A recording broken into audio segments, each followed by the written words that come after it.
যদি ইডিৰ ওচৰত ধনৰ লেনদেনৰ প্ৰমাণ থাকিলহেঁতেন তেন্তে তেওঁলোকে যোৱাকালি এই সঞ্জয় সিঙৰ জামিন মঞ্জুৰৰ বিৰোধিতা কৰিলেহেঁতেন আৰু পুনৰ তেওঁলোকৰ জিম্মাত বিচাৰিলেহেঁতেন।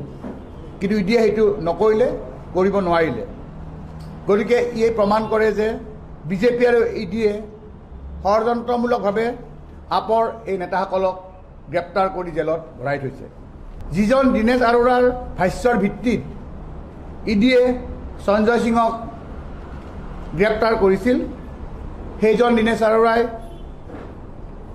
11টা ষ্টেটমেণ্ট দিছিলে। এই 11টা ষ্টেটমেণ্টৰ প্ৰথম 10টাত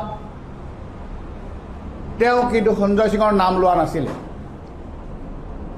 11 নম্বৰ ষ্টেটমেণ্টটোত যেতিয়া তেওঁ সঞ্জয় সিঙৰ নাম ল'লে তেতিয়া সঞ্জয় সিঙক গ্ৰেপ্তাৰ কৰা হৈছিলে আৰু প্ৰথমতে দিয়া তেওঁৰ 10টা ষ্টেটমেণ্ট ইডিয়ে নাইকিয়া কৰিছিলে, যাৰ কাৰণে উচ্চতম ন্যায়ালয়ে ইডিক যোৱাকালি ভৎসনা কৰিছিলে।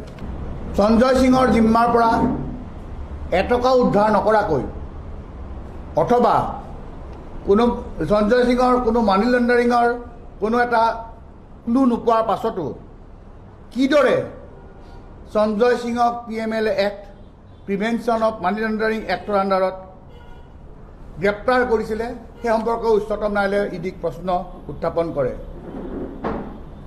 এইখিনি কৰাৰ পাছত উচ্চতম ন্যায়ালয়ে সঞ্জয় সিঙৰ জামিন মঞ্জুৰ কৰে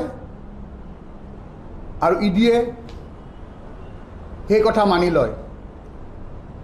তাৰমানে ইমান দিনে যি খুৰা কেলেংকাৰী মানি লণ্ডাৰিং কথা কৈ আহিছিলে বিজেপিয়ে, নৰেন্দ্ৰ মোদী ডাঙৰীয়াই, ইডিয়ে এই সকলো যে মিছা, যোৱাকালি এইটো উচ্চতম ন্যায়ালয়ে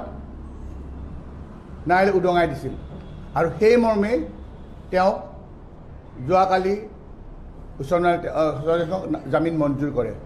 ভাৰতীয় জনতা পাৰ্টীয়ে তদন্তকাৰী সংস্থা ইডি আৰু CBIৰ জৰিয়তে আম আদমি পাৰ্টিক ধ্বংস কৰিবলৈ অপচেষ্টা কৰি আছে। আম আদমি পাৰ্টিৰ আটাইতকৈ শীৰ্ষৰ নেতাসকলক বিভিন্ন ষড়যন্ত্ৰমূলকভাৱে কাৰাগাৰলৈ নিক্ষেপ কৰা হৈছে।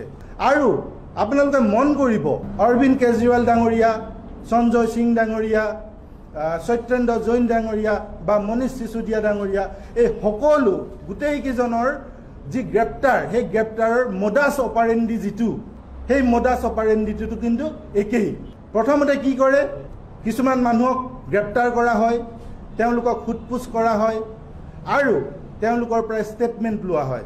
আৰু যেতিয়ালৈকে সেই মানুহজনে, সেই অভিযুক্তজনে আমাৰ কোনো আম আদমি পাৰ্টীৰ নেতাৰ বিৰুদ্ধে যেতিয়ালৈকে ষ্টেটমেণ্ট নিদিয়ে তেওঁক বিভিন্ন ধৰণৰ মানসিক শাস্তি, হাৰাশাস্তি কৰা হয়। আৰু তেনেদৰে কৰি কৰি এদিন যেতিয়া মানুহজন ভাগি পৰে 6 মাহ 8 মাহৰ পাছত আৰু আম আদমি পাৰ্টীৰ নেতাসকলৰ বিৰুদ্ধে, কোনোবা এজন নেতাৰ বিৰুদ্ধে যেতিয়া ষ্টেটমেণ্টটো দি দিয়ে তেতিয়া সেই ষ্টেটমেণ্টৰ ভিত্তিত, সেই ভাষ্যৰ ভিত্তিত ইডিয়ে আমাৰ নেতা অৰবিন্দ কেজৰিৱালে হওক, মনীষ চিচুডিয়াই হওক বা সঞ্জয় সিঙেই হওক, তেনেকুৱা সকলোকে গ্ৰেপ্তাৰ কৰিছে। আৰু তাৰ পাছত কি হয়, এই যিজন অভিযুক্ত জেলত আছিল, যিজনে আমাৰ নেতাৰ বিৰুদ্ধে ভাষ্য দিছিল, সেই তেওঁ লাহেকে জামিন পাই যায় আৰু জামিন পাই আৰু ৰাজসাক্ষী হ'বলৈ তেওঁ সুবিধা কৰি দিয়া হয়। গতিকে এইটোৱে হৈছে গোটেই মোডাছ অপাৰেণ্ডিটো, বিজেপিৰ মোডাছ অপাৰেণ্ডি, আমাৰ আম আদমি পাৰ্টিক ধ্বংস কৰাৰ এইটো এটা এই চেষ্টা, অপচেষ্টা। অৰবিন্দ কেজৰিৱাল ডাঙৰীয়াক গ্ৰেপ্তাৰ কৰাৰ ক্ষেত্ৰত যিকেইজন ব্যক্তিৰ ষ্টেটমেণ্ট লোৱা হৈছিল তাৰে এজন হৈছে শৰৎ চন্দ্ৰ ৰেড্ডী। তেওঁ ইতিমধ্যে প্ৰমাণ হৈ গৈছে। প্ৰথমতে তেওঁ অৰবিন্দ কেজৰিৱাল ডাঙৰীয়াৰ নাম লোৱা নাছিল, শেষত গৈ যেতিয়াই নাম ল'লে, নাম লোৱাৰ পাছত তেওঁক সামান্য পিঠিৰ বিষৰ কাৰণে তেওঁক জামিন দিয়া হ'ল। তেওঁৰ জামিন বিৰোধিতা নকৰিলে ইডিয়ে আৰু তাৰ পাছত তেওঁক ৰাজসাক্ষী কৰা হ'ল।